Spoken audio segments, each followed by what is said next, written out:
Welcome to Sravani's media. Cyber మోసాలు వెలుగులోకి వచ్చాయి. గ్యాస్ బిల్ అప్డేట్, ఏపీకే వంటి హానికరమైన ఫైల్స్ ను వాట్సాప్ ద్వారా పంపి వినియోగదారులను మోసం చేసేందుకు కొందరు ప్రయత్నిస్తున్నారని కేంద్ర ప్రభుత్వం ఓ ప్రకటనలో హెచ్చరించింది. ఇలాంటి మోసాల పట్ల ప్రజలు అప్రమత్తంగా ఉండాలని సూచించింది.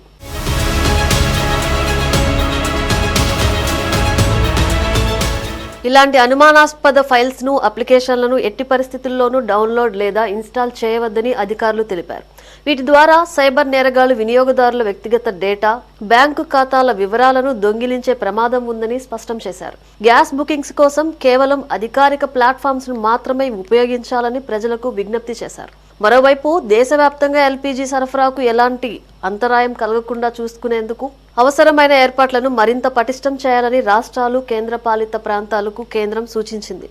గ్యాస్ కొరతపై వదంతులు నమ్మవద్దని, ఆందోళనతో సిలిండర్లు బుక్ చేసుకోవద్దని కోరింది.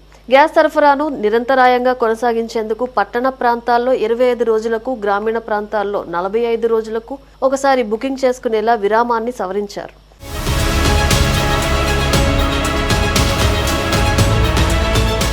గ్యాస్ పై ఒత్తిడి తగ్గించేందుకు కిరోసిన్, బొగ్గు వంటి ప్రత్యామ్నాయ ఇంధనాలను కూడా అందుబాటులోకి తెచ్చినట్లు ప్రభుత్వం వెల్లడించింది. అలాగే కొత్త పీఎన్జీ కనెక్షన్లను ప్రోత్సహించాలని రాష్ట్రాలకు సూచించింది. మొత్తం మీద గ్యాస్ సరఫరాకు డోకా లేదని భరోసా ఇస్తూనే సైబర్ మోసాల పట్ల జాగ్రత్తగా ఉండాలని ప్రభుత్వం ప్రజలను కోరుతోంది.